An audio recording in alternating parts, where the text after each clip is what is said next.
go féile starúil ar cochaí Ivera Cuig, or well, Ivera Cahar agus an rug beag, because last year our virtual effort wasn't huge, although we did have Turtle Bunbury and others, and it's all available still on the website. But thank you, and a virtual welcome to Olympic Skibbereen, where there is still a festival in progress, and a tiny connection between the place where, as John was describing a moment ago, you would normally be, and the O'Donovan, McCarthy, Hegarty and Casey heroes, is that this house is where Danny Murphy and Richard Hosford met, and they are two of the three founders of the Skibbereen Rowing Club. And if you are keen to know more about the history of that incredible institution, then there's a great book called Something in the Water by a man called Kieran McCarthy, who's the sports correspondent of the Southern Star, the local journal of record, and you can read more about it there.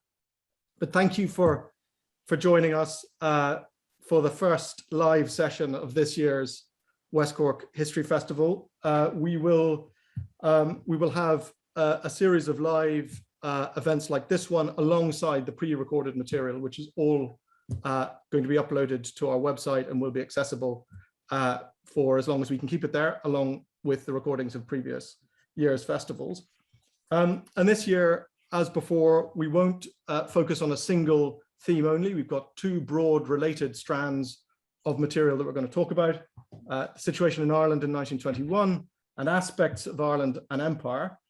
And as always, we realize there will be plenty more that could be said on themes as broad as those two, and as interconnected, as linked as those two. But we hope that for all of that, this will be something that is thought-provoking for all of you. That is our intention in running the History Festival. We hope we make a contribution towards discussions that are informed, not to arrive at some sort of imposed conformity or indeed an artificial kind of culture war either, but hopefully to provide for at least an informed and respectful disagreement where we can't arrive at a shared view. So we're intent on that. We're very grateful to all of the speakers that you will hear from over the course of the weekend, either live or in the pre-recorded sessions. And this first conversation is, I think, a very, very timely and interesting one. So I will not steal any of the thunder of the panelists, but turn over to John Horne, who's our chair, who will introduce the panelists. John himself, because he's probably too modest to say it, is fellow emeritus in history at Trinity. He was he had a personal chair there and was the first director of the Centre for War Studies. And he has been a contributor twice now to the festival, so you might think he'd already endured cruel and unusual punishment. So we're enormously grateful to him for chairing this opening session. John, over to you, and thank you. Well, thank you very much, Simon, for the introduction. And above all, thanks to you and to Victoria and the team for making sure that the West Cork History Festival goes ahead despite COVID. I mean, yes, we do regret not being with you in Skibbereen to enjoy the hospitality and the beauty of the place and the unique atmosphere of the festival, but there's always next year. And for now, I think the most important thing is that the festival continues to be one of the most vibrant events in the Irish history calendar. So it's great that it's going ahead this year despite COVID. Thank you for the invitation to chair this panel, the subject of which we talked about at some length. It's a pleasure and an honor to lead off the festival this year with a debate on, let's talk about the Black and Tans. How should the Crown Forces in 1919 to 1921 be remembered in Ireland and the UK? And to do that talking, we have a great panel for you. Let me introduce them to you. David Leeson is a historian of 20th century Ireland and Britain. He's associate professor at Laurentian University, Sudbury in Canada. And his book, The Black and Tans, British Police and Auxiliaries in the Irish War of Independence, was published by Oxford University Press in 2011 and was based on his PhD from McMaster University in Ontario. Marie Coleman is Professor of History at Queen's University, Belfast. She's a graduate of UCD and has published widely on 20th century Irish history, including County Longford and the Irish Revolution, 1910 to 23, published in 2003, and A History of the Irish Hospital Sweepstake, published in 2009. She's a joint editor of Irish Historical Studies, and in fact has just been made, as I mentioned, just been made professor. So warmest congratulations, Marie. And Edward Madigan is senior lecturer in public history at Royal Holloway University College, University of London. His first book, Faith Under Fire, Anglican Army Chaplains and the Great War, was published in 2011. And he's co-edited 3 volumes of essays on the European experience of war and revolution in the first part of the 20th century, in the early part of the 20th century. And his current research project explores the British experience of the Irish War of Independence. The format for the debate this afternoon, is the following. I'll spend 10 to 15 minutes introducing the subject. Each panelist will then speak for around 10 minutes, 10 to 12 minutes. David Leeson first on what happened and why. Marie Coleman will talk on reactions at the time and memories since in Ireland. And Edward Madigan will conclude with British responses then and now. And that'll be followed by a 15-minute debate between the panel. And then I shall feed in questions that you, the audience, have sent in to Simon to add to the debate. And the whole session should last just over an hour and a half. In other words, we'll finish around about 25 to 6. Well, to introduce the topic then, it seemed to me, and it seemed to Simon when we talked about the program for this year's events, this year's festival, that COVID and the kind of shutdown of public debate, not completely, but to a significant extent over the last 18 months, had really dampened down the commemorative sequence of events in Ireland, and particularly those connected with the War of Independence.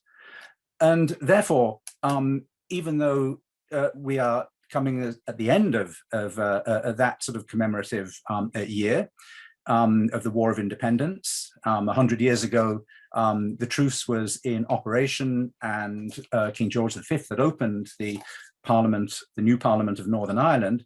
Nonetheless, it seemed to us appropriate and important, actually, to raise the question of, let's call it the Black and Tans, the Tan War, because there is, it seems to me, an almost total imbalance in memory.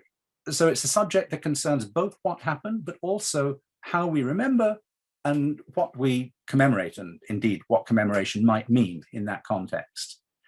In Ireland, anybody connected with Ireland, certainly in the Republic, if you talk about the Black and Tans, the Tan War, reprisals, the sack of Fermoy, of Balbriggan, the burning of Cork, the massacre of Bloody Sunday in Croke Park, these are all events that everybody is familiar with, and they're pivotal to the imagery of the national and Republican cause and of national history.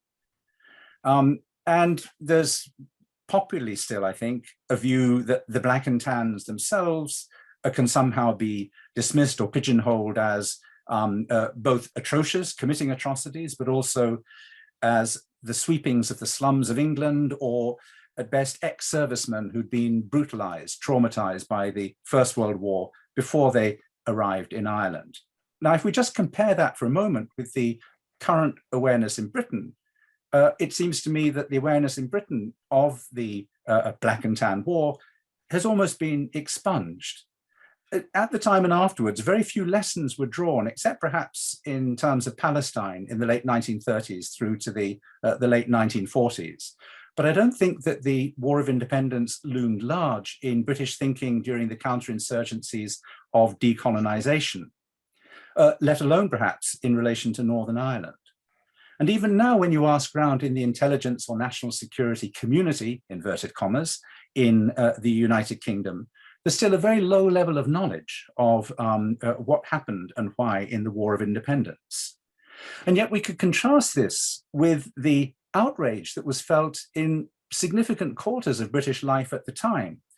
The opposition the Liberal-led opposition in Parliament under Asquith, protesting about things like the sack of Balbriggan, the Labour Party's commission of inquiry into the events of the War of Independence. But those two, that outrage at the time in Britain, has almost completely, it seems to me, been forgotten.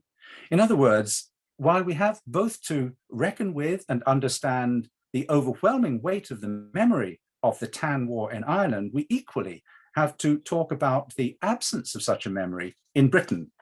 I suspect, but I'm just throwing this out, that it has something to do with the kind of veil which the British drew over the whole process of decolonization more generally, in which the self-image of an imperial nation which had handed Westminster parliamentary democracy to its former colonies was the satisfying image that prevailed, and it simply blocked out or blanked out the violence which often accompanied that process of decolonization, not just in Ireland, but of course later in Palestine, in Malaya, in Kenya, in Aden, and so on.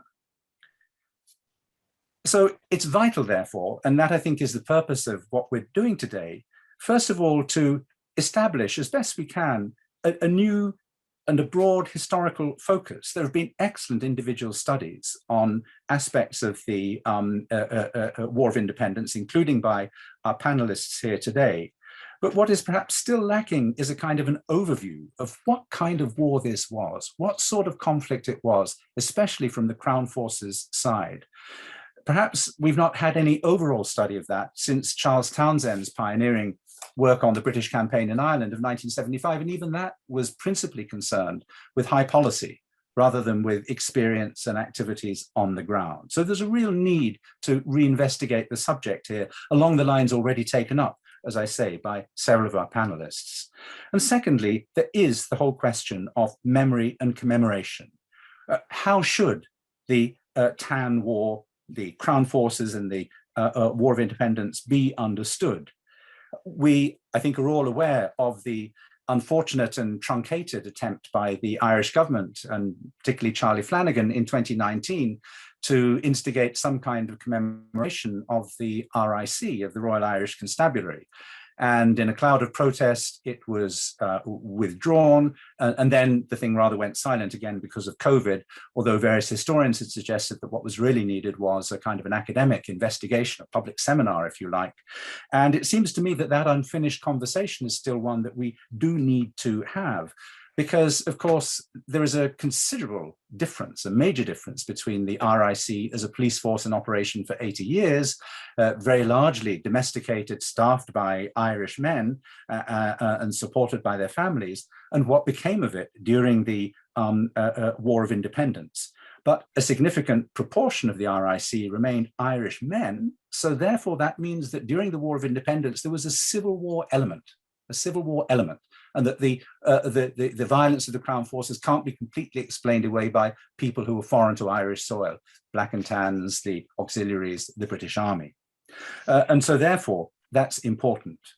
So in our debates this afternoon, I think we're concerned to, first of all, to demythify. I mean, again, that omnipresence of the memory of the Tan War, of the Black and Tans, of Black and Tan violence in Ireland, means that we're still, I think, to some extent, living historically under that shadow. And it's time that we came out from under that shadow and had a more clear-eyed understanding of what went on, why, how exceptional it was, what sorts of contexts we explain it in. And at the same time, we, of course, need to address the issue of how we commemorate, what commemorating something like the Crown Forces in the War of Independence actually means. And I was struck the other day, on Monday, in fact, in thinking about our debate today. I went to Balbriggan for the afternoon, and fascinating because there was an attempt, a very serious attempt by the Fingal County Council in 2020, last year, to organize an event. But once again, it was rather truncated because of COVID, with a speech which you can find online by President Higgins, and a recording of the events and so on. And when you walk around the town, I mean, you can still see the pub there, Smith's Pub. It's now called the Mill Race Pub and painted lime green, but where that altercation between an Irish chief constable of the RIC and his brother took place with local Republicans, the chief constable being shot, and then the descent on the town of over 100 auxiliaries and RIC men, the Gormanstown training base for the auxiliaries being very close by, and the burning of 50-odd houses, of 4 pubs. You can still see, marked by the dates of reconstruction on the gables, those pubs where they were rebuilt. Smith's factory burnt out. We have a reprisal, but a reprisal which involved Irish as well as British people, in which there was certainly a targeting of Sinn Féin. Clonard Street, you can still see where the houses were burnt down and replaced by council housing. Sinn Féin Alley, it was called at the time. And yet at the same time, this collective aspect to the reprisal, it was punishing the town and the entire population of the town, because men and women were unemployed for months afterwards as a result of Smith's hosiery factory being burnt down. So the question is, how do we remember an event like Balbriggan? And in particular, because this, it seemed to me, was absolutely absent from the commemoration as planned by Fingal County Council, no reflection on them. There was no British presence at all. There was, as far as I'm aware, there was nothing on the part of the British Embassy, the British Council in Dublin in relation to this event. So it's a little bit like one hand clapping. How, if a commemoration is also about a dialogue, then, and if, as we're acutely aware, with the centenary of partition this year, there's the whole issue of a dialogue between North and South, which has been weighed down by the consequences of the Northern Ireland Protocol and Brexit. There's equally an East-West dimension. And it would seem to me that the question of the Tan War and cases like Balbriggan or Cork, or Tuppercurry and so on, are places where that East-West commemoration might have occurred, but as far as I'm aware, so far it hasn't. Well, in terms of the questions that we might look at this afternoon, just very briefly to conclude, to wrap up, it seems to me that firstly, there's the issue of the nature of the Crown forces. The fact that very often in popular memory and awareness with us in Ireland, we think of them as the Black and Tans, but of course we have the RIC, long-standing organization, police force. We have then the Black and Tans who were recruited to the non-officer ranks of the RIC, perhaps 2,000 to 3,000 of them. We have the auxiliary division of the RIC run by General Sir Henry Hugh Tudor, but almost as a separate operation, almost as, well, Churchill envisaged it as a colonial gendarmerie, but let's call it a kind of paramilitary organization operating very, very loosely under police rules and feared, in fact, like a loose cannon by Sir Neville Macready and others in Dublin Castle or in the military command. We have, and so we have those 3 elements, all of them tackled very centrally by Edward by David Leeson in his book. But we also have the British Army, up to 50,000 men, and the RAF as well in Ireland at the time. I'm reminded that Bernard Montgomery, the future victor of El Alamein, is in Cork in early 1921 with a regiment, and in his memoirs he records that we didn't give a second thought to burning down houses because as far as we were concerned, all the people were Shinners, i.e. Sinn Féiners. And I sometimes wonder whether that presence of the British Army in Ireland hasn't been perhaps somewhat glossed over. So we have the actual composition, the nature, and perhaps the rather differing nature of these 4 elements of the Crown forces. We have the question of the kind of war which they thought they were fighting. I mean, it was a war, it was a conflict, it was a war actually about sovereignty, but precisely because they were custodians of the existing sovereignty as far as they were concerned, just like the French in Algeria in 1954 to 1962, you could never admit this was a war because that would be to concede the insurgents' basic idea. So therefore, this had to be described in a whole series of ways as treason, as a rising, as rebellion, but all illegal.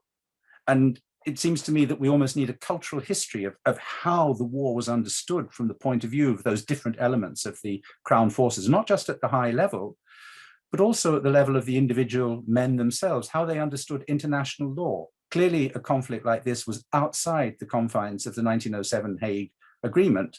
On the other hand, it was within the confines of martial law or the Restoration of Order in Ireland Act of August 1920, which did not permit collective reprisals. And yet collective reprisals very quickly became established as one of the elements of what happened. And amongst the kinds of violence, we have obviously the raids which were conducted to kind of extirpate the rebels. But we have all of the actions of the rebels, which then led to the reciprocal, over-reciprocal violence. That's to say, the response to attacks on RIC barracks, the responses to ambushes or individual assassinations, all of which fueled reprisals, which could go from singling out an individual to collective, almost performative, punitive punishments like those at Balbriggan, Cork, or elsewhere.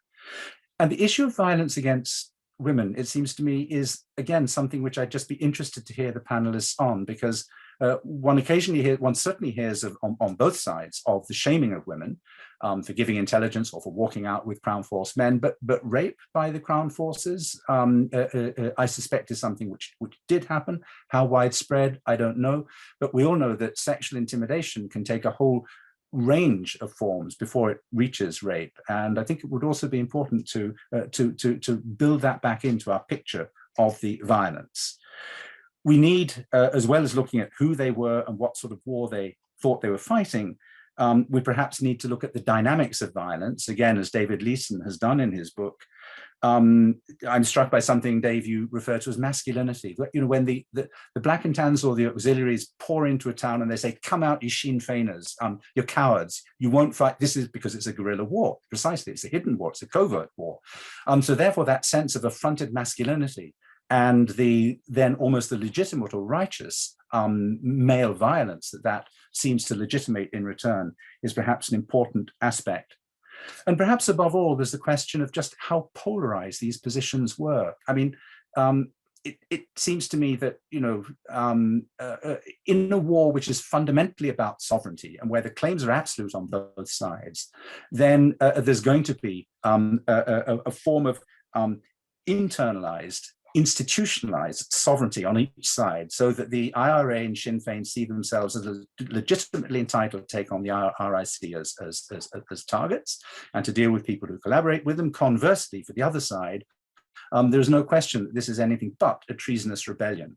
Whether there's an ideology on the part, particularly of the auxiliaries, in addition to that, like the Freikorps in Germany, who of course are coping with defeat, I don't know. There is a rhetoric of Sinn Féin Bolshevism, of the idea that not just at the level of Hamar Greenwood, the chief secretary, but also of ordinary practitioners, as it were, who feel that what they're faced with is the disintegration of civilization, that Bolshevism, the collapse of the empire, that these are things which are happening in Ireland. But again, until we have that kind of cultural history of perceptions, we remain perhaps a little bit in the dark over that. And finally, very briefly, it might just be worth paying attention to what didn't happen. There was the suggested use of air power. It was used obviously for reconnaissance, not for bombing, but it was at precisely the same moment in Iraq and Palestine. It was an economical form of warfare. Why wasn't it used in Ireland?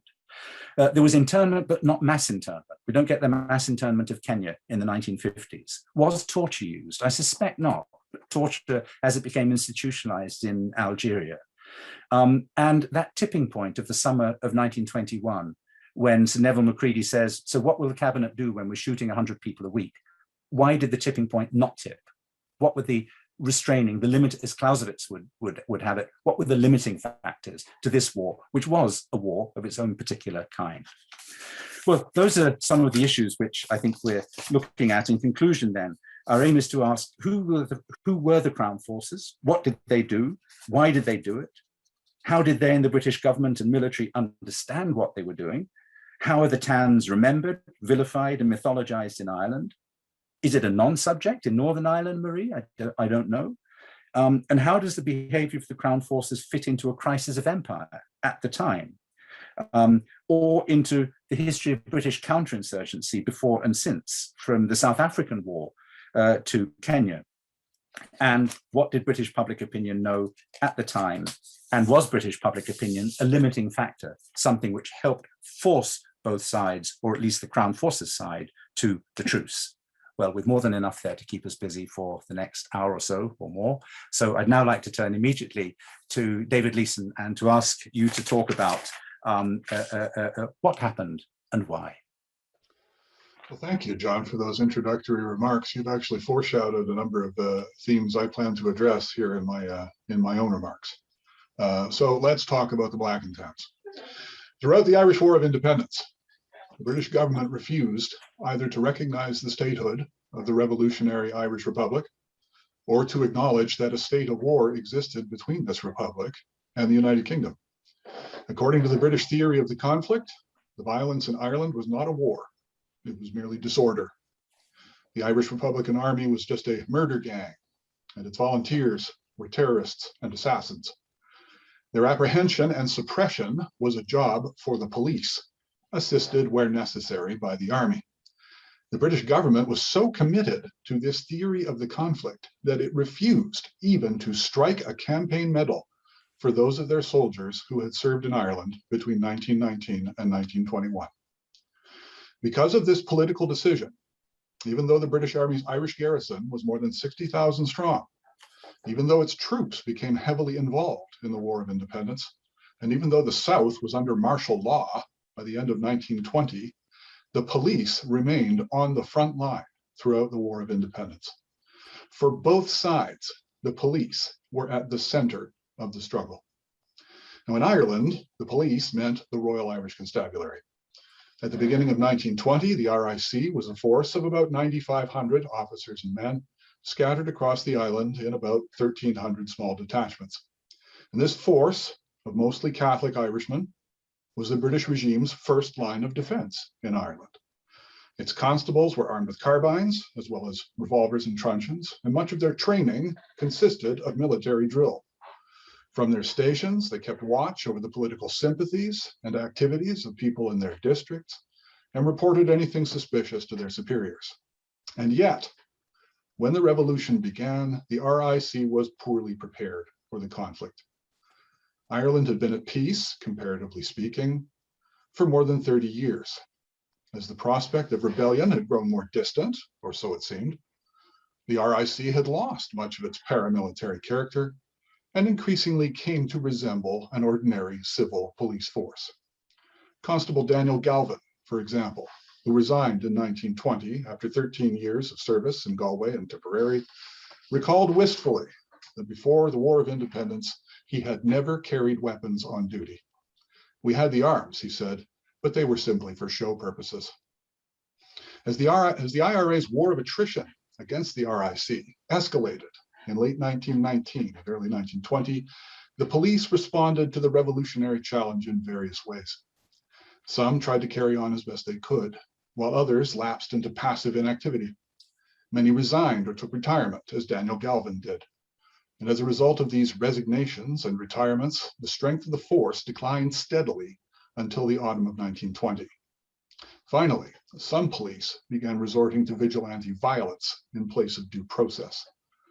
On the 20th of January 1920, after Constable Luke Finnegan was shot and wounded in Turles, County Tipperary, his comrades rioted, firing in the streets and smashing the windows of prominent local Republicans. 2 months later in Cork City, on the 20th of March 1920, after the volunteers had killed 3 RIC constables in 3 days, Lord Mayor Thomas McCurtain was shot dead in his own home, almost certainly by the police. What the Manchester Guardian's correspondent described as a drift to lynch law and a vicious circle of violence had begun. And by this time, the British government was aware that its Irish police force was militarily vulnerable, and it was taking steps to reinforce the beleaguered RIC. Small police stations were closed, and the force was concentrated in fewer, more easily defensible barracks that were fortified against rebel attacks. The police themselves were re-equipped with service rifles and grenades, but this was not enough. New recruits were needed. Though Irish men continued to join the force throughout the conflict, there was widespread intimidation of police recruits in Ireland, and thus no chance of obtaining a sufficient number of replacements from the usual sources. The authorities therefore looked abroad, to Great Britain, where there were large numbers of unemployed veterans of the Great War, young ex-servicemen with military skills and experience. Such men, it was felt, could be induced to come to Ireland with the promise of steady wages, a career in the police force, and a pension upon retirement. An RIC officer set up shop at the Army Recruitment Office in Great Scotland Yard, Westminster, and the first British ex-serviceman, Henry Batters of Nottingham, a musician and ex-soldier, joined the force on the 2nd of January, 1920. Now, RIC recruiting in Great Britain was slow at first. The force took in only about 100 British recruits per month from January to June 1920. But these relatively few British recruits stood out from their Irish comrades. Among other things, a shortage of proper uniforms led to British recruits being provided with a motley mixture of police and military clothing. In some cases, they wore military trousers and tunic with a policeman's cap and belt. And within a few months, they were nicknamed Black and Tans, most likely after a famous pack of foxhounds in County Limerick. Now, British recruiting picked up in the summer after the RIC was given a substantial pay raise. About 200 British recruits enlisted in July and about 300 in August. By that point, however, the War of Independence had reached a crisis. During the spring of 1920, the British government had reformed its Irish administration. Among other changes, a military officer, Major General Hugh Tudor, was appointed as police advisor. The new regime at first made some conciliatory gestures. Irish hunger strikers were let out of prison, the army's emergency powers were curtailed, and its troops assumed a more defensive posture. But from the British perspective, the results of this experiment with low-profile government were disastrous. Attacks on the police continued, and in some parts of Ireland, especially in the south and west, the British administration, especially the British legal system, began to fall apart. And the constabulary were deeply demoralized by these developments, which left them feeling abandoned and betrayed by both the British administration and the Irish people.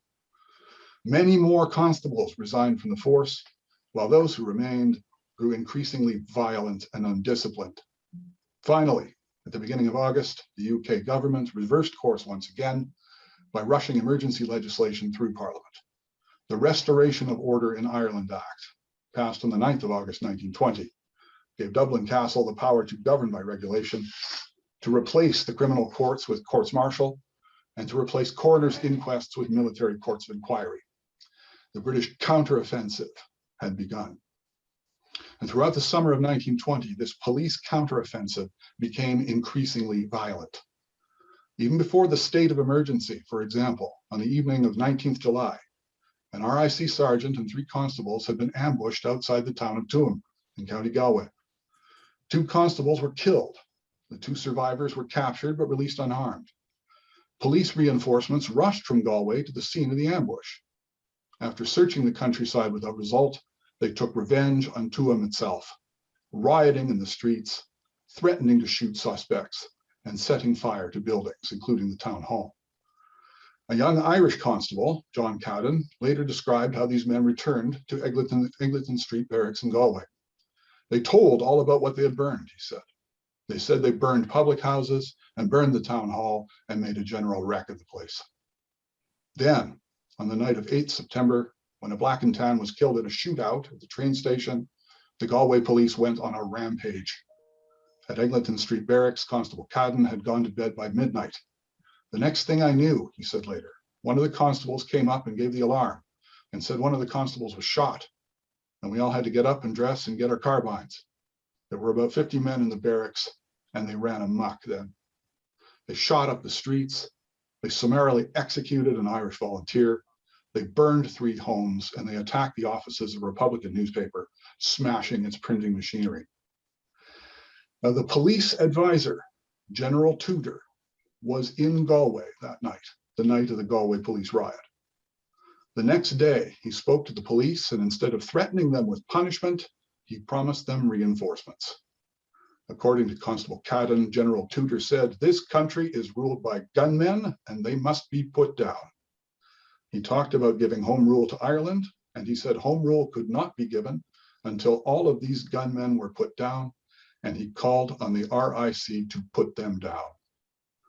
Soon afterward, the police advisor promoted Galway's district inspector, Richard Crews, to County Inspector for West Galway. In his monthly report for October 1920, Crews noted with evident satisfaction that the chief item of interest in Galway during the month was the reprisal scare and the dread of the gunmen, lest the forces of law and order should catch any of them in the act of any of their evil doings. Then in November, Crews was promoted again to Divisional Commissioner, supervising 3 Western counties. From that point onward, as I've argued in my work, once it was clear that the police advisor's attitude toward reprisals was at least forgiving and at most approving, reprisals became increasingly deliberate and frequent and widespread. While the British government condemned reprisals in theory, it excused them in practice by taking no effective action to stop them. And while British generals complained in private about what one of them called the present system of unauthorized reprisals, not approved, but yet condoned by the government, they ordered their troops not to interfere. It was during this police counteroffensive in the autumn of 1920 that the Black and Tans made their mark in history and acquired their evil fame. A separate training camp had been established for these British recruits at a former aerodrome near Gormanston, County Meath. On the night of the 20th and the 21st of September 1920, after a head constable was shot and killed in nearby Balbriggan, the village was attacked by Black and Tans from Gormanston camp. By the following morning, 2 local Republicans had been stabbed to death, and a hosiery factory had been destroyed by fire, along with more than 30 homes and shops. Now, the government subsequently claimed that the Black and Tans who attacked Balbriggan had acted on their own initiative and had even broken out of camp. This was, however, denied to the press by a trainee, Alfred Flint, who had been dismissed from the force. Years later, it was even denied by the commandant of Gormanston camp itself, Victor Scott. The sack of Balbriggan was not a spontaneous police riot. It was an organized punitive expedition. A week after the sack, General Boyd, the officer commanding Dublin district, warned his men against participating in what he called retaliatory measures. In the event of troops working in cooperation with police and finding the police are engaged in reprisals, he said, the commander of the troops will withdraw his men after giving the police due warning of his intentions. After the sack of Balbriggan, RIC recruiting in Great Britain surged as the British economy went into deep recession. More than 1,100 British recruits joined the force in the month of October 1920 alone. When the Chief Secretary for Ireland visited the camp on the 15th of October, the Manchester Guardian reported that the new British police force presented an extraordinary appearance, wearing a mixture of dark green and khaki, with in some cases civilian headgear. Most of these men refreshed their military skills and were given some basic police training for 3 or 4 weeks before being assigned to a police station where they lived and worked alongside their Irish comrades. By the spring of 1921, the average police barracks in Ireland consisted of 2 sergeants and 10 to 12 constables, of which 2 to 4 were British. Now, Irish police did not always get along with their British comrades. Decades later, when they reminisced about the Black and Tans, they often described them as rough. Their discipline was poor, their knowledge of policing was limited, and they were as likely to resign as the Irishmen they had replaced. Out of 984 men who enlisted in October 1920, for example, 247 had resigned by the end of the conflict. Some Black and Tans even went beyond the margin of tolerated illegality. 10 of the men who had enlisted in October 1920, for example, were subsequently dismissed for theft. 2 more men were each dismissed after being found guilty of committing murder in the course of separate robberies. But by the end of 1920, from the British perspective, it seemed like the situation was improving. The RIC's British recruits were now properly dressed in bottle green uniforms. Unsuitable recruits were being weeded out. The strength of the force was increasing and police morale was improving. What was more, the RIC was being further reinforced by the Paramilitary Auxiliary Division, and in the north by the Special Constabulary. At a special cabinet meeting in December, Tudor and other British generals predicted victory by the spring. In reality, however, the situation was not improving. Instead, the violence of the Irish police and their British reinforcements was leading to an intensification of the struggle. In May 1921, in the midst of a spring offensive by the IRA, Sinn Féin would sweep the elections for the Parliament of Southern Ireland. In the end, faced with a choice between increased repression and negotiation, the British government would opt for negotiation. And the social memory of the Tans and of reprisals would endure both in Ireland and abroad for at least a century to come. David, thank you very much indeed for an excellent summary and analysis of the nature of the Black and Tans, both components of them in the RIC and the auxiliary division, and the nature of the violence. Lots of questions arising from what you said, but I think we should now go straight to Marie Coleman. And Marie, can you tell us about reactions at the time and memories since of the Black and Tan War in Ireland? Well, greetings from fairly wet Belfast.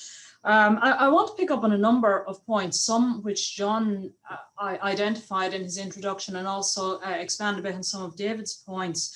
And one point John made was about the nature of policing in Ireland at the time, pointing out that in addition to the Royal Irish Constabulary, you now had from 1920 the Tans and the auxiliaries. But I suppose I'm sitting up here in Belfast thinking this is a slightly partitionist view. Of course, you also in the north had the Ulster Special Constabulary, and in Dublin you had the Dublin Metropolitan Police, and as John said, also had the Army. So that's, if you count the Tans and auxiliaries as slightly different from the mainstream RIC, that's 5 different policing organisations and the Army making up the Crown Forces on the island. So the first thing that strikes you there is too many cooks spoiling the broth, if you like. You have so much diversity within the Crown Forces, but you have no overall authority. As David mentioned, you have Tudor coming in as police advisor, but it was very unclear to whom the auxiliaries reported.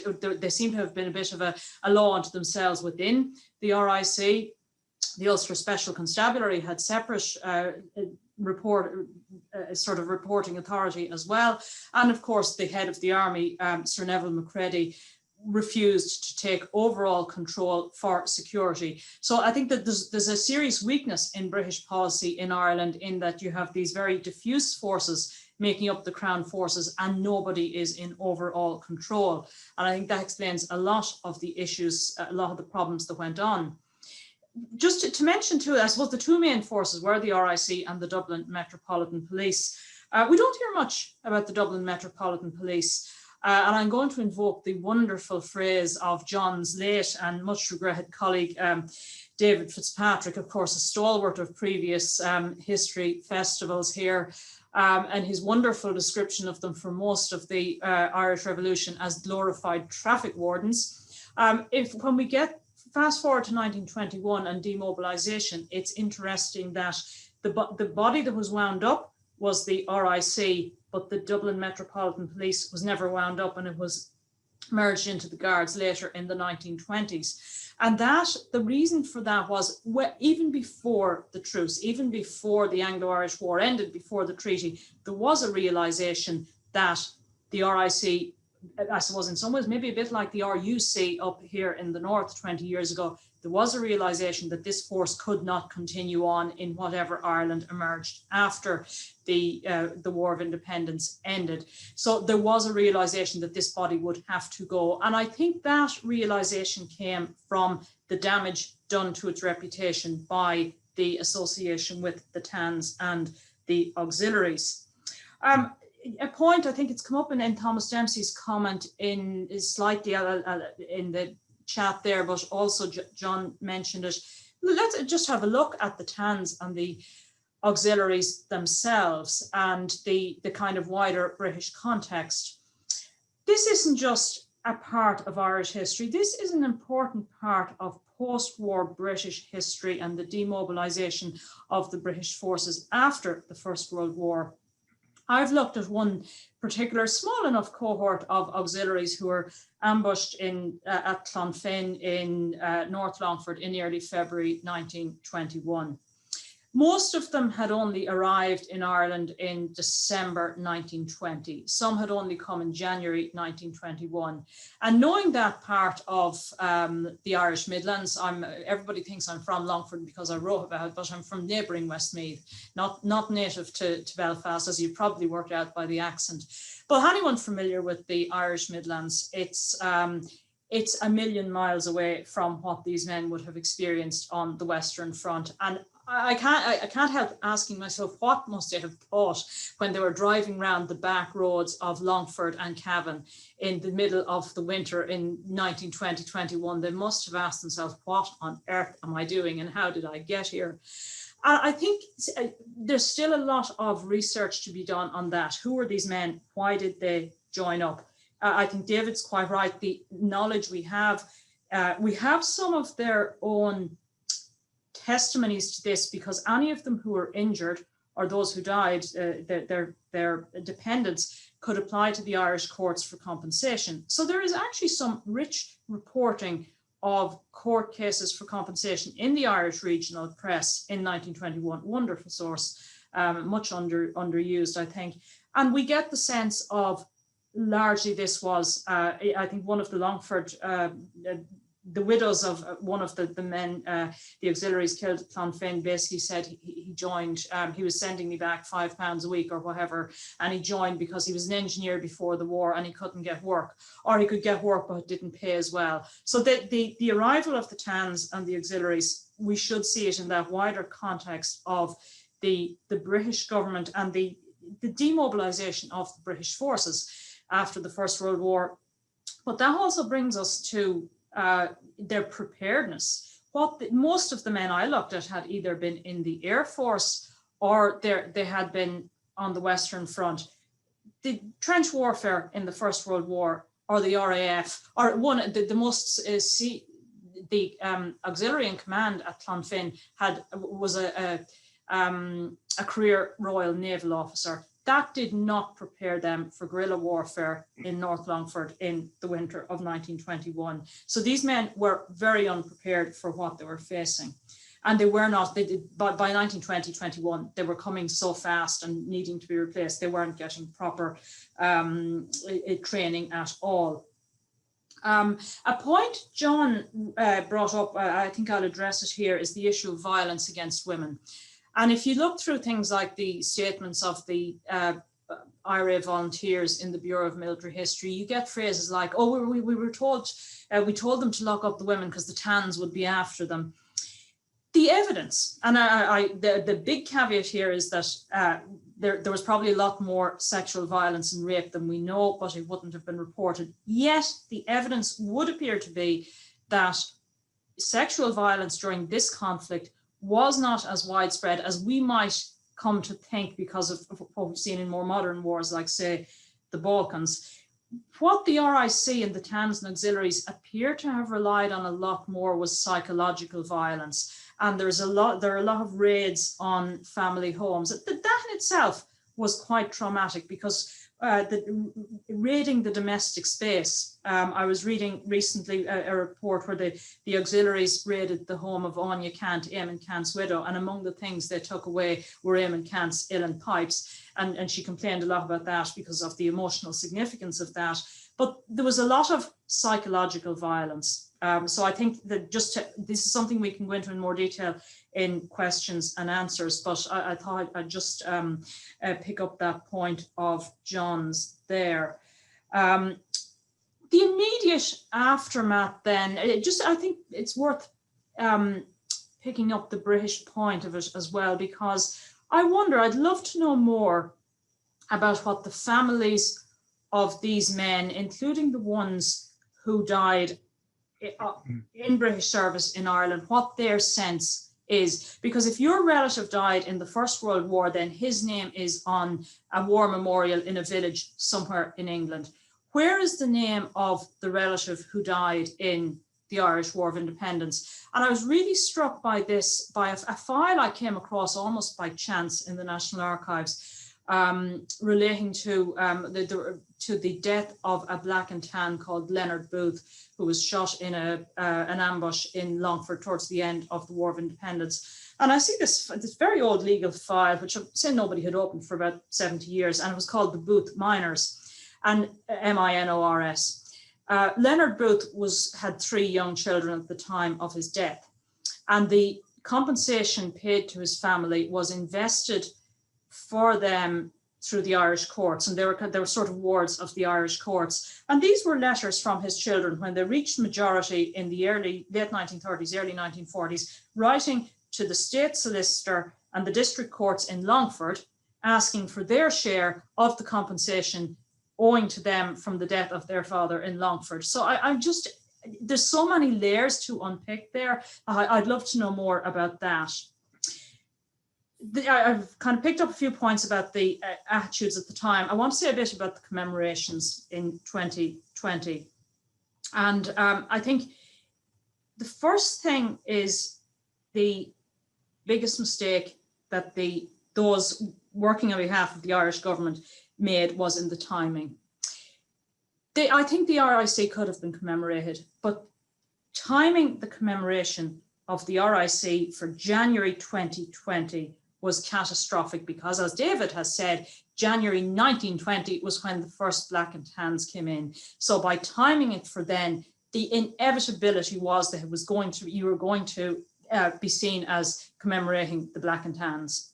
Because had it been done at a different time, had it been done maybe March 2022, when the centenary of the dissolution of the RIC, then maybe it could have been done in that more historical, reflective context, but timing it for January 2020 was just disastrous. Of course, don't rule out the role of elections. Who was the first person to complain about it? It was the Fianna Fáil chairman of Clare County Council, Cathal Crowe, who was then county councillor. What is Cathal Crowe now? He's a TD. And of course, there was an election coming up. So don't underplay the importance of electoral politics in these things. There was an election in 2016 at the time of the 1916 commemorations, and I think that's an important context to it as well. I think there's also questions about whether or not the RIC commemoration actually affected the election result, but I think that might be stretching a point slightly too far. What I want to do, though, just at this point, I want everyone to take about 10 or 20 seconds, particularly those who were raised in the Irish education system, and just visualize for a couple of seconds, when you hear the word RIC or Royal Irish Constabulary, what image comes into your head? Now, the reason I've conducted that thought experiment was I conducted it on myself back in January of last year. And I realized that when I hear those words, RIC or Royal Irish Constabulary, what comes into my head is an image from school textbooks that we used in the 1980s and 1990s of eviction scenes during the land war, and the battering ram and the poor family being thrown out on the road with their few miserable bits of furniture, and the sturdy, stout RIC man standing by. So I went back to my old Leaving Cert history book, which I have here. It's well thumbed, as you can see. It's now hasn't been used in 30 years. But I went through it for images of policing, and the 3 images were inevitably that one of the land war, also of the recruitment of the Black and Tans and the auxiliaries, and of the Dublin Metropolitan Police baton charging crowds on Bloody Sunday, the 1913 Dublin lockout version of Bloody Sunday. That is the image of the RIC that has been portrayed through the Irish education system for a century. When the RIC was disbanded, the Civic Guard, the Garda Síochána, could not have been more different. It was set up to be different, and in being different, largely being unarmed, as a repudiation of what the RIC was. So I think I'm getting near to my 10, might be over my 10 minutes, so I'll leave it on this point. How exactly the Irish state could have thought it could go full circle from indoctrinating us with these views of policing for over a century, and then suddenly turn around and say, oh, let's have a commemoration of the RIC, and that wouldn't have left people scratching their heads. So I think there's a lot there about the way in which the RIC has been portrayed in Ireland for a century, and that all came out in the abortive commemorations. I'll leave on one point, which you can pick up in the questions. I don't think it's impossible that we could yet have a proper commemoration or a proper reflection on the RIC. Thank you very much indeed, Marie. And on that last point precisely, there is still time to do it in 2022, and I think various ways in which it could be done, which I'm sure we'll talk about. Edward, Marie raised the question of the British memory of, experience of and memory of the War of Independence. Over to you. Thank you, John. And thank you to Simon and all of the organisers of the festival for inviting me. It's very good to be with you all this afternoon. I just regret that I can't be in person. I'm looking out the window here of my home in London. It is a miserable day here. It's grey, it's wet, it's kind of raining sideways at the moment. So it reminds me of home. And I'd give my right arm to be in Cork or in any part of Ireland at the moment. Yeah, a number of the points I was going to mention have been touched on both by Marie and David. I think it's important to, when we're considering the ways in which British people responded to the War of Independence at the time, and especially the way in which they interpreted the conduct of the Crown Forces in Ireland, I think it's crucially important to recognize that all of their perceptions of these things were informed by their recent experience of the Great War. So about 780,000 men from across these islands lost their lives in the fighting on the Western Front and elsewhere during the war. Most of those men were British, about 750,000. And these were just staggering losses. You know, millions of people across Britain were in mourning in 1919, 1920, and 1921. Now, crucially, the idea that these men, the fallen, had given their lives in a great struggle in defense of civilization was a source of, I think, genuine consolation for the bereaved at the time. You know, it's enshrined on the very blunt but simple inscription on the side of the cenotaph in Whitehall in London, the glorious dead.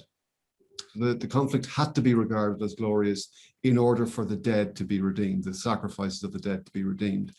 And if you're curious about the trajectory of German history during this period, you know, it's worth remembering that about 2.5 million German families couldn't tell themselves that their sons and brothers and husbands had died in a glorious struggle. So that narrative worked, and it was consoling, and it was prevalent because you know, it had a basis in fact as far as many British people were concerned. They look back on the First World War as a war that had been waged against tyranny. And they believed that largely because of the conduct of German servicemen. Now, John, of course, you're something of an expert in this, so you'll be familiar, but perhaps some people who are tuning in won't be. But it's worth emphasizing that the killing of thousands of unarmed civilians by invading German soldiers in Belgium and France in 1914 really enhanced the British case for war. At an official level, but also in the minds of ordinary British civilians. You know, they were convinced that the war was worth winning and worth fighting because it had it was a moral crusade against German militarism, German aggression. When British civilians started falling victim to German aggression in the U-boat campaigns and the airship raids that began in 1915 and continued for the rest of the war, that crusading fervor was greatly reinforced. So the British people emerged from the Great War with a very strong sense of themselves as a people who had, you know, heroically stood against tyranny, against the murder and harassment of civilians and the wanton destruction of property. So that's the context in which they looked across the Irish Sea in 1920 and 21 at the violence being committed in the name of the British state. So when reports of the escalating violence in Ireland suggested that British servicemen were committing atrocities against civilians that were similar to those perpetrated by German soldiers during the World War, you know, that was deeply disturbing to many British commentators. So British journalists and other people, but you know, I think the press is a crucial source of information for the public. British journalists covered violence in Ireland right from the outset, and the commentary in the press was remarkably open and candid about both IRA violence and later the violence of the Crown Forces. But in the first year of the war, much of the commentary focuses on IRA killings, and other violence and intimidation perpetrated by the IRA. And the IRA are routinely denounced as the murder gang and as cowards and thugs. But the tone of British press coverage changes quite markedly in the late summer and autumn of 1920, and especially after the sack of Balbriggan, which both John and David mentioned. So Balbriggan certainly wasn't the first or the worst example of British violence against civilians or the violence perpetrated by the state forces, but it seems to have had a decisive impact on public opinion in Britain. So 2 civilians were killed. John has outlined some of the violence, or at least some of the destruction of property, which you can still see the legacy of in Balbriggan to this day. But it really had an impact on the press coverage in Britain and I think on public opinion. 2 days after the sack of Balbriggan, the Manchester Guardian published a damning editorial about the Crown Forces and the campaign they were waging under the heading "An Irish Louvain," which was a direct reference to Louvain or Leuven in Flanders, which of course was a city that had been sacked by the Germans in August 1914. Within about a week later, the Times, which is the paper of record during this period, denounces the British Army, the regular troops of the British Army, cavalrymen actually, for going on the rampage in Fermoy, and that's in an article titled "A National Disgrace." Now, those 2 examples are quite well known, but I mention them because press coverage around this period and into 1920 is fairly unanimous in damning the Crown Forces, damning the government in supporting a policy of reprisals, either tacitly or by order. It's something akin to a wave of protest in the British press. Really only the Morning Post and a couple of other newspapers are pro-government or make an effort to justify the conduct of the Crown Forces. And journalists and other commentators, clergy and union leaders and stuff like that, who had experienced the Great War, they simply couldn't help but draw comparisons between the conduct of British paramilitaries in Ireland in 1920 and 21 and the atrocities committed by German soldiers in Belgium and France in 1914.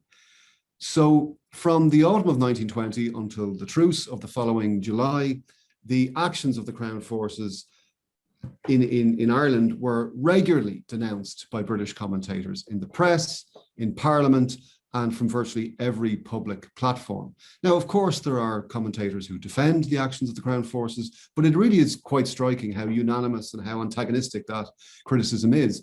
Now, very often it's not pro-Republican at all.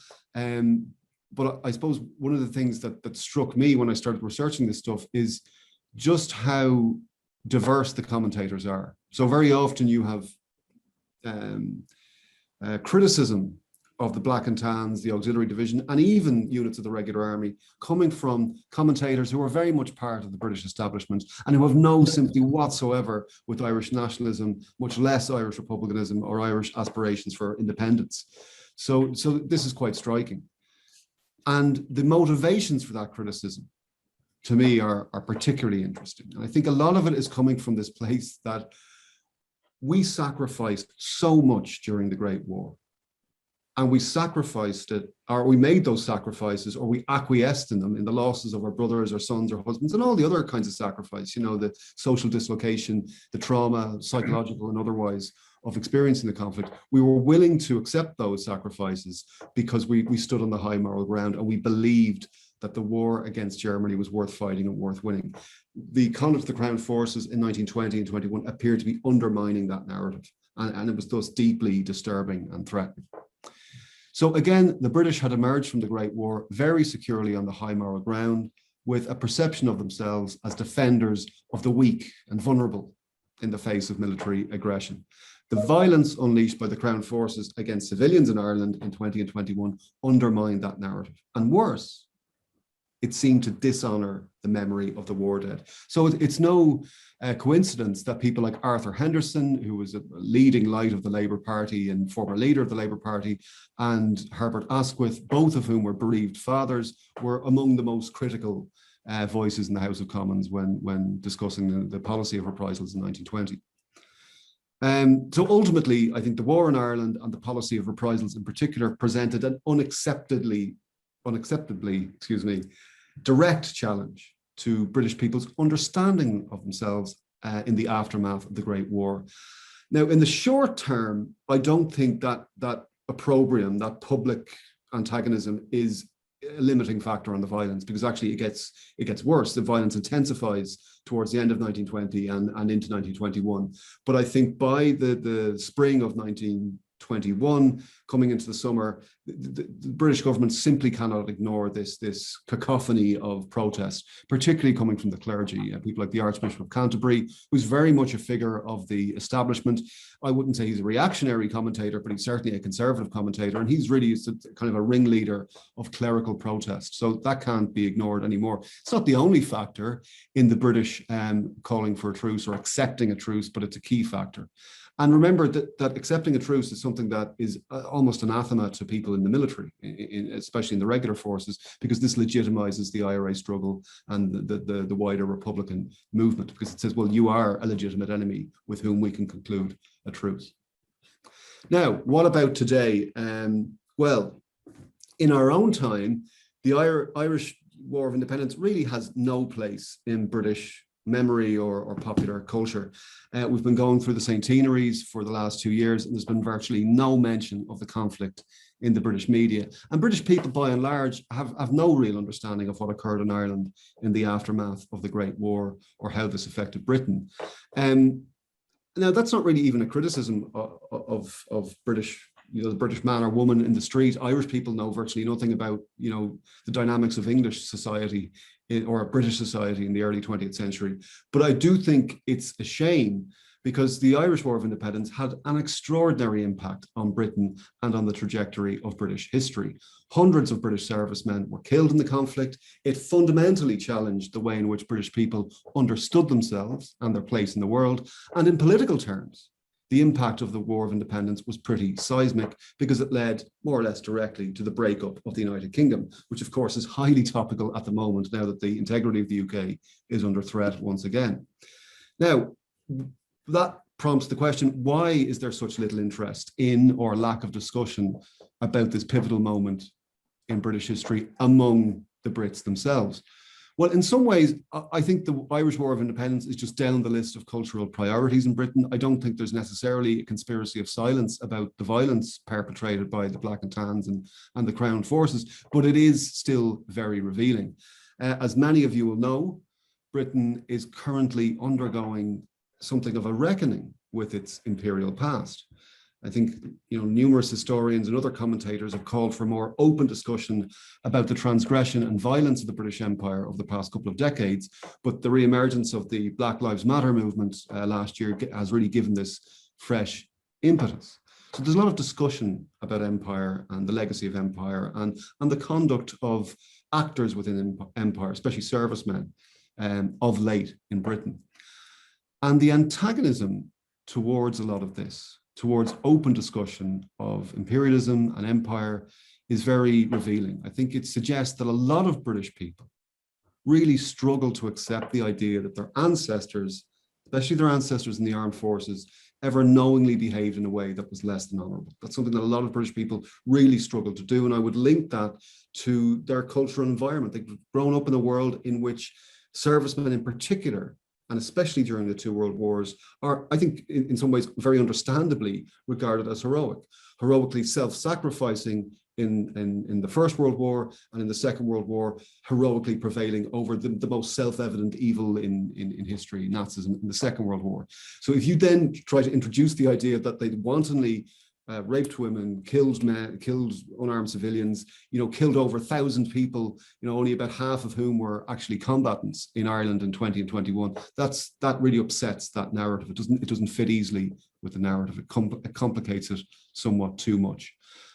So, we see this in discussion, the antagonism of this idea that British servicemen were wantonly violent or violent as a result of policy. We see it in discussions of the Amritsar massacre. We certainly see it in the relative lack of interest in the Ballymurphy massacre of 1971. And we've seen it on the very rare occasions when the Irish War of Independence is mentioned in the British media. So the popular and critical response to Ken Loach's 2006 film, The Wind That Shakes the Barley, very good example of this.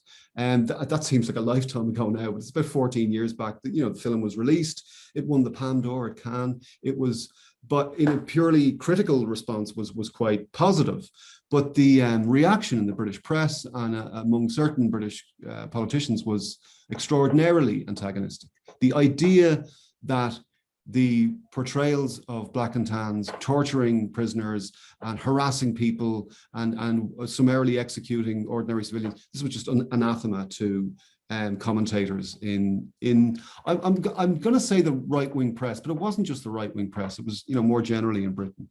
So the Daily Mail, the Daily Telegraph. Simon Heffer, indeed, a well-respected British historian, went as far as to claim that, you know, he wasn't going to watch the film because the films of Ken Loach are repulsive, and he doesn't need to read Mein Kampf to work out, you know, what was going on in Hitler's head. The Daily Mail, in their review, was a bit more restrained. They said that they compared Ken Loach to Leni Riefenstahl, with the caveat that Riefenstahl was more talented. Michael Gove weighed in and said that, you know, this was like extremely anti-British propaganda. So I think that incident, the response to Ken Loach's The Wind That Shakes the Barley, was very revealing, and the silence at the moment is quite revealing.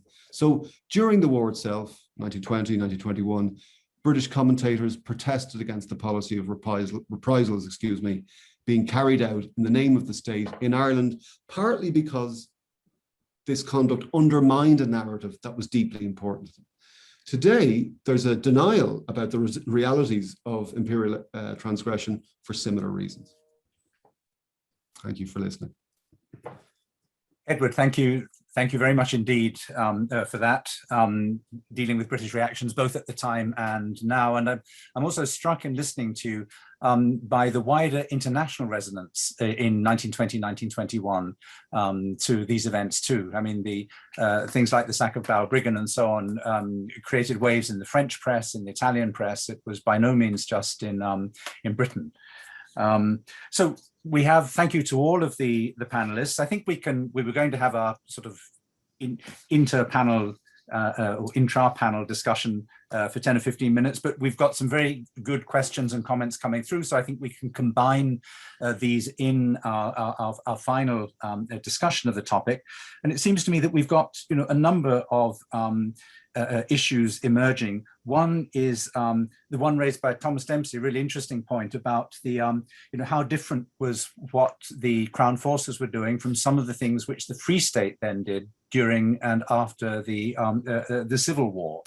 And you'll have seen his comment. I think it's a very relevant question, and it is going to be interesting over the next year when we can actually begin to see the War of Independence and the Civil War and events in the North at the same time in that kind of common time frame.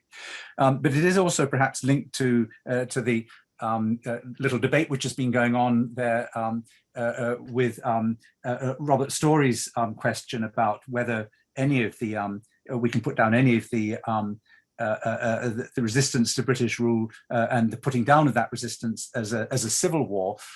My point simply was there that there's an element of civil war given the involvement of the RIC in it. But I think the question behind that is that of polarization.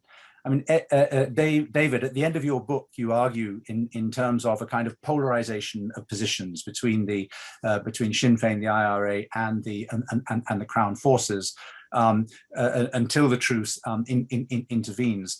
But it does raise the question of whether Irish public opinion, Irish people, and I'm thinking of something which was in your book, Galway County Councillors in the beginning of 1921, calling for a truce. I mean, appealing for a truce. That's to say, the feeling on the part of ordinary Irish people that they were somehow caught in between in this escalating violence, this reciprocal violence on both sides. And I think that's an important theme to think about in trying to, again, demythologize this notion that it was simply a Republican cause destined to win against the Crown forces. Clearly, the alignments, the evolutions were much more complex than that. And then we have the question of empire. I mean, Edward, you're clearly right, I think, in terms of the way the British think about the two world wars. But Marie, when you were talking about the, these people feeling lost in a sense, people whose experience of the Western Front hadn't in any sense prepared them for this kind of guerrilla warfare, there is a deeper background, isn't there? I mean, it is that of colonial warfare, and presumably a number of these people, particularly the older recruits to the auxiliaries, may well have been involved in the South African War, and indeed the war in West Africa. It's certainly the case with F.P. Crozier, who's the first commandant of the auxiliaries. He's been involved in both of those. In fact, Sir Henry Tudor has been severely wounded, I think, at Magersfontein in the South African War.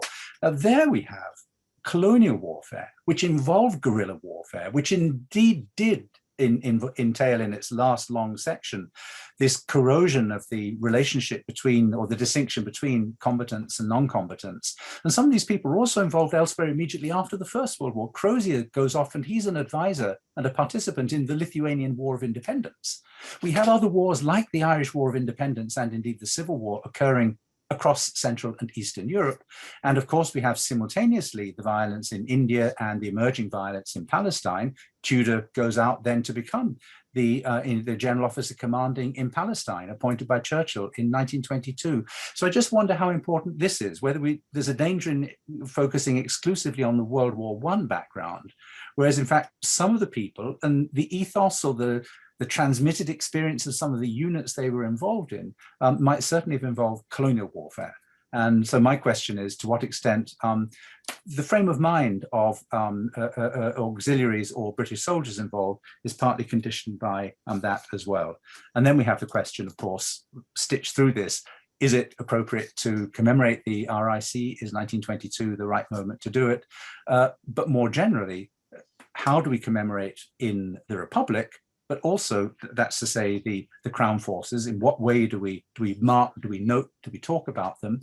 Is it too late, Edward, for some kind of dialogue between the British and the Irish, between ourselves and the British state on this? Or why was the British Embassy, why was the British Council simply absent from these questions in 2020 and earlier this year?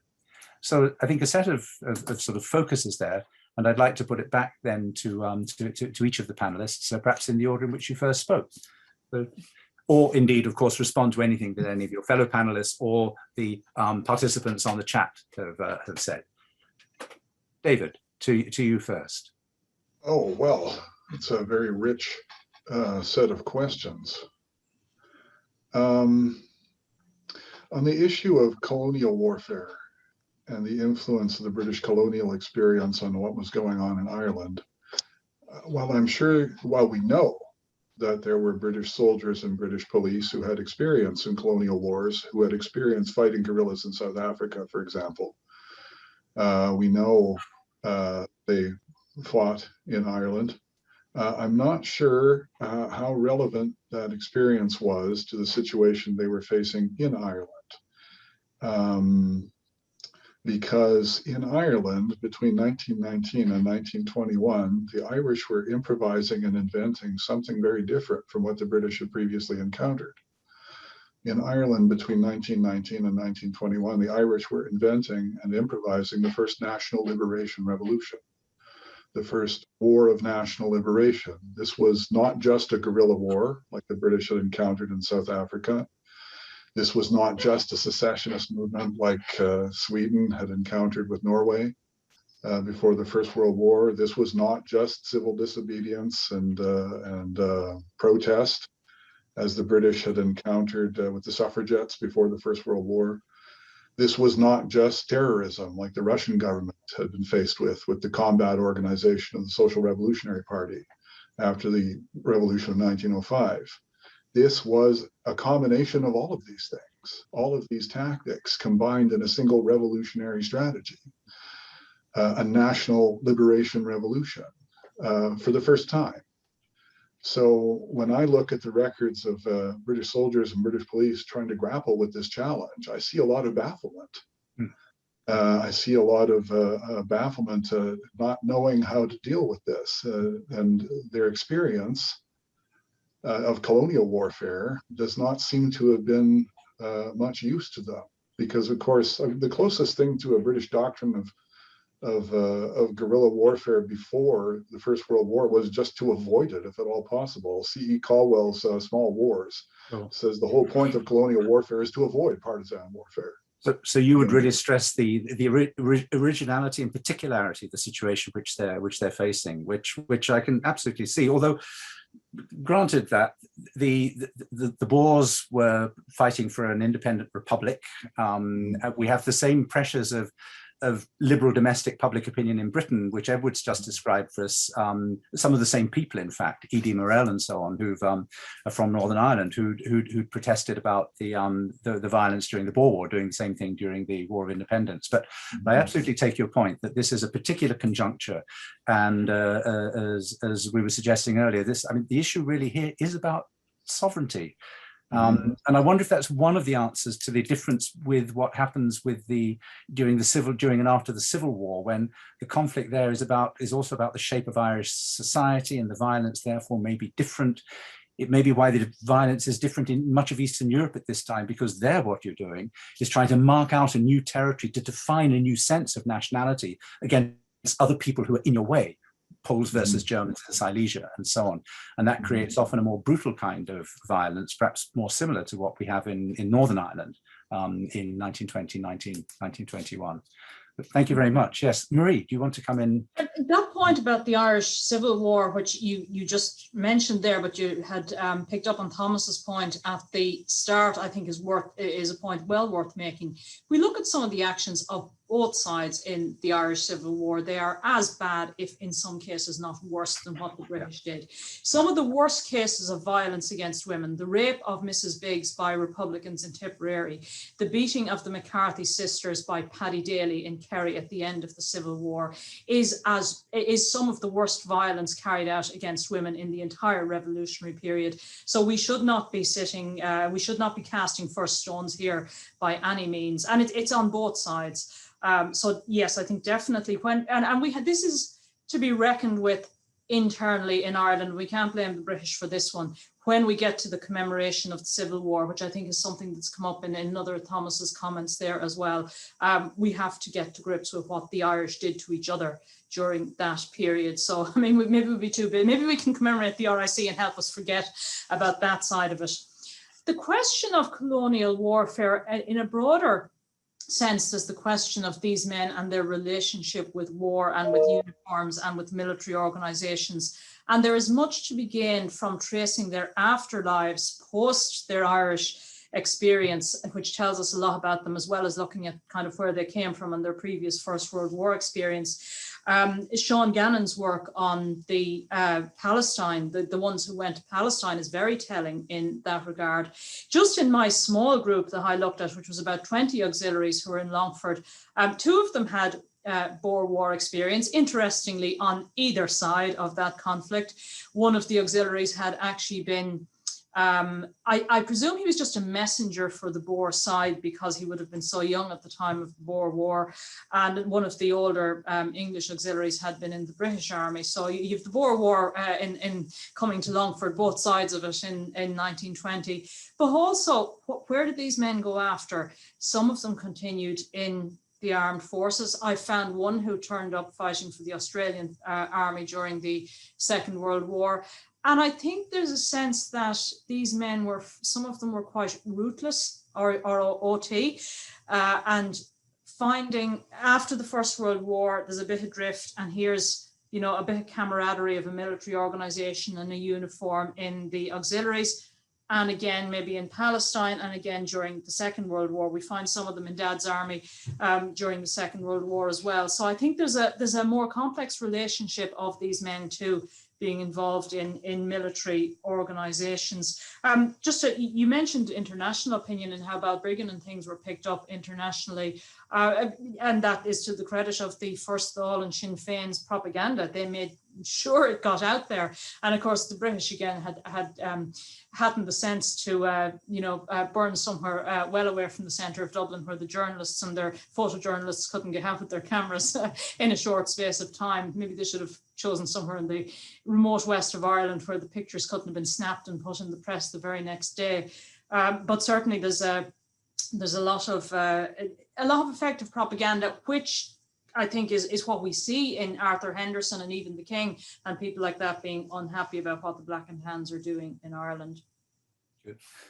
Thank you very much, Marie. Edward, to you. Thank you. Well, I mean, I would reiterate what Marie said there about the Civil War. You know, it's one of the most tragic moments in Irish history in that Irishmen fought against each other with more viciousness often and more aggression than they fought against the forces of the British state in the War of Independence. But this question of commemoration is, to me, is pretty fascinating. In a sense, I do think the moment has passed.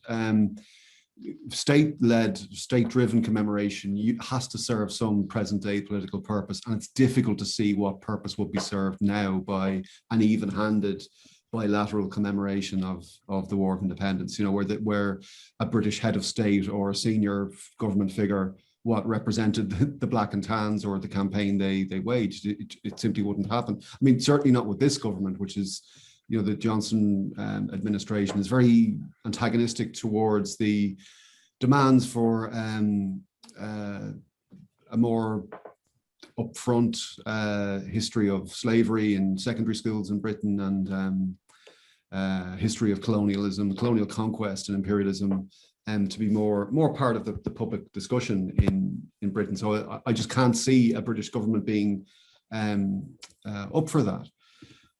The other thing I suppose that's worth emphasizing is that commemoration invariably means endorsement. You know, there's a tradition, a well-established tradition, as you know, John, and as many people who've tuned in this afternoon will know, there's a tradition of commemorating the First World War and honoring the dead of the war and empathizing with their sacrifices and admiring them without in any way endorsing the conflict itself.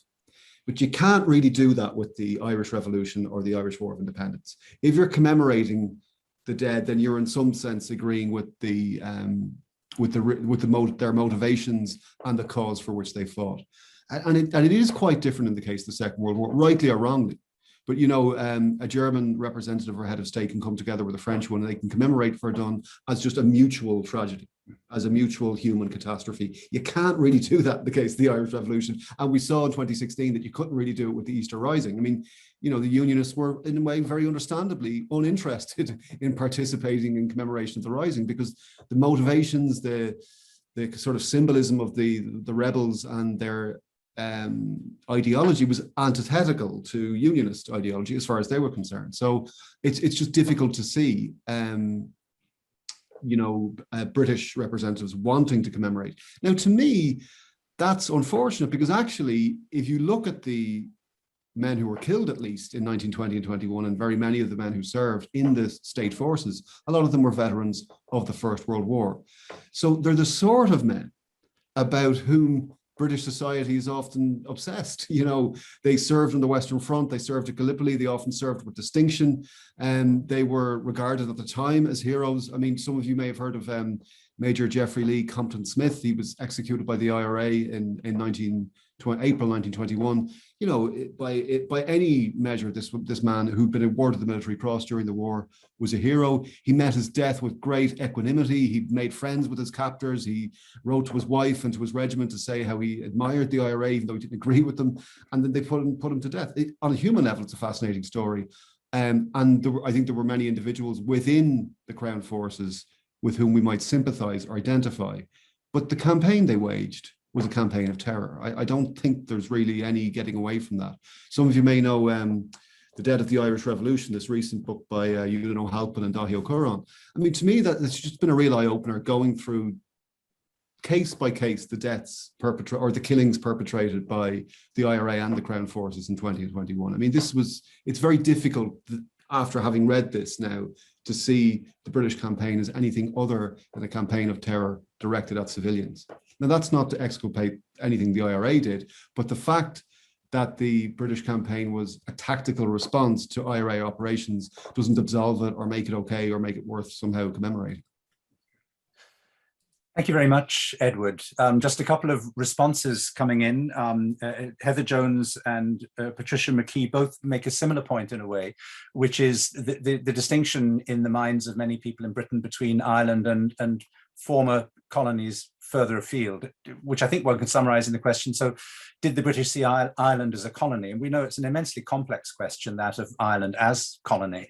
I'm just reminded of, again, when the definitions and the perceptions shift, I think that was one of the things that was going on precisely through the War of Independence. So we have Lloyd George, who starts off in 1919, and he declares that the Sinn Féin campaign has to be resisted because it's a war of secession. So he's thinking in terms of the United States and the Civil War. It's the Union which is being attacked. By the summer of 1920, already he's switched to talking in terms of the empire.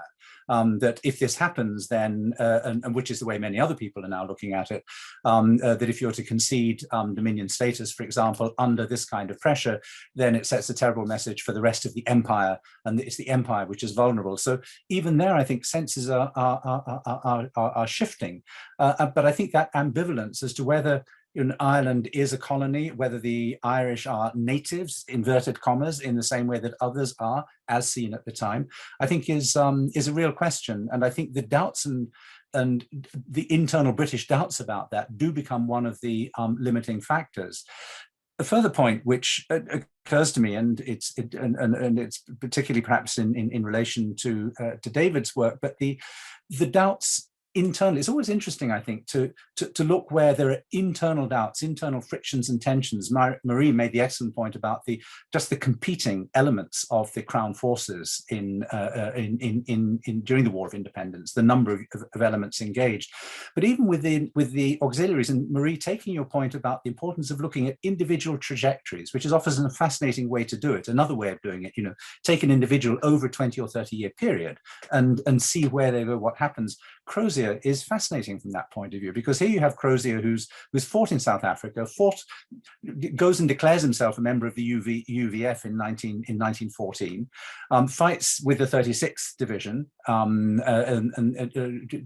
the Battle of the Somme, then it resigns before being dismissed as commander of the auxiliaries, because he deeply disapproves and of the way in which they're behaving. And by the spring of 1921 says that the auxiliary division has become a scandal. This is the commander. And by 1933, he's a member of the Peace Pledge Union and a signed up pacifist. So an extraordinary trajectory. But it just, when you add to that the doubts of Macready and others in Dublin Castle, the internal doubts and concerns already about the way in which the reprisals are being conducted, it seems to me that there's a much more, and it's to Heather's and Patricia's point really, much more immediate response than, for example, you get in the 1950s with the Mau Mau campaign, where again, certainly liberal opinion in the House of Commons takes this up, but I think British public opinion is much slower to react because Kenya is seen as very different and very far away. The question though of, I wonder, Edward, is that absolutely right? The impossibility of commemorating. I mean, it perhaps comes down to what one means by to commemorate. And I wonder what the panelists and the audience thinks of John Green's initiative and that of the Glasnevin Trust in setting up the Wall of Memory for the Irish Revolution, in which the idea was to put up in chronological order those who died, marking. This is commemoration not of saying we approve or disapprove, simply marking that this happened, and then leaving the debate as to what happened to the public sphere. And of course, we know, at least as far as I'm aware, that project, having been defaced several times, has now been suspended. But this was always going to be the testing time for it. But, when one's talking about commemoration, it seems to me one act of parity of esteem is turning up to other people's commemorations. You don't necessarily have to participate yourself, but simply turning up. And I think it was quite noticeable that many unionists would not turn up, north or south, to the Easter Rising commemorations, even though, of course, nationalists had been there at Battle of the Somme commemorations for some period of time. And then there's a question of sort of the soft diplomacy aspect of commemoration, because it seems to me that one of the lessons, and where 1916 really was a success in the Republic, was the public sphere. It was the profusion of public debates, of radio programs, of drama, of artworks, of historical discussions, of panels like this. And I don't see why it's not possible, even at the moment, to have such a kind of soft commemoration, if you like, just discussion, debate in the public sphere. Doesn't have to be endorsed by governments, but it could be backed by something like the British Council between Britain and Ireland. And again, I wonder if it's too late. And finally, just on that question of the RIC, I mean, I live in Harold's Cross. I'm speaking to you from Harold's Cross. Just opposite the bottom of my road is the Garda Síochána Arch up to Mount Argus, which is the Guards' church. It was the RIC church before them. And if I go 50 yards down the road into the Mount Jerome Cemetery, there is the RIC plot, recently restored and renovated. And nearby is the DMP plot. So if one's looking for sites of memory and places in which this kind of soft commemoration could be done, and could be linked to public debates and academic seminars and so on, I would say that just by looking around Dublin, indeed within my very neighborhood, there are places in which that could be done in 2022. So all I'm saying is that I think we can get creative about the way in which we commemorate. And in fact, the more we do that, and the more we take off the heavy obligation of official commemoration, probably the better it is. Time is almost up. I said we'd go on till 25, 22:06. I'd just like to ask each member of the panel if I've tried as best I can to, sorry, I should have mentioned Mary Kenny's interesting comment, the British Empire is disparaged in Britain in rather the same way as the Catholic Church disparaged in Ireland, some justified, but a measure of hatred of the past too. Yes, I think those attitudes are complex in Britain. What struck me is before what Ebba was referring to, the recent sort of taking up of this question and Black Lives Matter and so on, how much into disuse the British Empire had fallen, how for a long period of time, precisely because there wasn't a war of Algeria unreconcilable to keep it awake, which kept the French thinking about empire, how the British managed not to think about empire for a long period after they joined the European Union. And I think it is coming back now in as Mary suggests, in various ways. And it's, with an empire which controlled a quarter of humankind in 1921, the very year we're talking about, it was bound to be a complex phenomenon. But I'd like to go back very briefly and ask if each member of the panel in turn has a one-line comment or thought that they would like to leave us with, either on what happened and why, or on how we commemorate or mark it now. David, to you firstly. Oh dear, I'm not sure I have one line, but I'll try to keep it down to a few lines. I just wanted to pick up on something Edward said about how the Irish War of Independence is mostly forgotten by the British. If you read David French's recent work on the British way in counterinsurgency after the Second World War, he concludes that the British have mostly forgotten and misremembered the way they fought their colonial wars after the Second World War. They have a false memory of these events. And when you study what actually happened in these colonial wars, if you go down the list, David French's description of how the British actually fought these colonial counterinsurgencies, they did it broadly the same way they did it in Ireland between 1920 and 1921. Faced with similar circumstances, faced with national liberation revolutions and wars of national liberation, the British responded in roughly the same way. And this, I think, ties together with Marie's comment earlier and yours about the Irish Civil War. Because once again, faced with a similar circumstance, faced with irreconcilable anti-treaty IRA trying to push forward their national liberation revolution, once again, we see the Irish Free State responding in a similar way to the British, both in Ireland between 1920 and 1921 and in their colonies after the Second World War. Thank you very much, Dave. Marie, to you, final thoughts. Final thoughts is that it's not true to say the RIC haven't been commemorated. They have been commemorated. They were commemorated at Solo Headbeg in January 2019. One example of commemoration was the My Clonfin auxiliaries. The four auxiliaries killed there were commemorated in January 2021 by a committee organised by the descendants of the IRA flying column. The crucial point there was the commemorations were done at local level and the impetus came from below and it wasn't imposed by the government. People didn't feel they were being told what to do. On the diplomatic side and the British-Irish side, it's noticeable that the current British ambassador to Ireland, Paul Johnson, is running a series of Glencairn conversations. He's recently looked at had a seminar on the King's speech of the opening of the Northern Parliament, and I gather there'll be another one coming in December on the treaty. So I think it's at that level that there is some engagement from the British state. Good to know. Thank you. Edward, the final comment. Thanks, John. Well, just very briefly, I like your allusion to soft commemoration. I don't think it's the same as commemoration. I mean, commemoration at the state level does entail a certain amount of endorsement or honoring, or, you know, there's a sense of, yeah, empathy with the dead or with our ancestors that's just enshrined in state level commemoration or formal commemoration. But this sort of thing, conversation, it's not only appropriate, but it's vital that we discuss, talk about, you know, debate, pick apart, investigate as publicly as possible and as much as possible the dynamics of this really pivotal moment, not just in Irish history, but in British history. I just find myself frustrated in Britain how little understood that this moment is as a moment in British history. It's seen as something that maybe is important in Ireland, but not in any wider context. Thank you very much indeed, and my thanks to all three of the panelists, to David Leeson, to Marie Coleman, and to Edward Madigan. Thank you for all that you've put into this. Edward, your closing comment was almost like a description. It was almost like a kind of mission brief for what the West Cork History Festival does, and does particularly with the intention of encouraging dialogue within Ireland, North-South, between Ireland and Britain, and Ireland and Britain, and further afield. So I'd like to thank all three of you, to thank the audience for your active participation, and I'll now hand back to Simon Kingston to let you know about the next events in the festival. Thank you, everyone.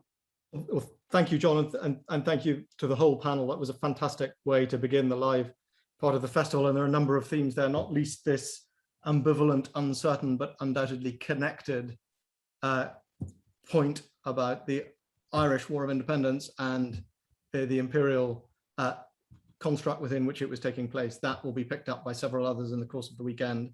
But thank you all. For those of you who have not yet, but wish to book to be part of or to join the live elements of the festival tomorrow and Sunday, that is still possible. Please do so. But the next of those will be at 6:30, when Mary Kenny, who's been commenting and taking part in this conversation, will talk to us about why the Free State had to be a Catholic state. So you have time to have some nutrition, and Dave has time for lunch, I think, in Canada before then. But we hope as many of you as possible will join us. And Marie, I think we got to a score draw on Coleman's and Kingston's. Thank you all very much. Thank you. Bye now. Thank you. Bye. It's been a privilege. Bye.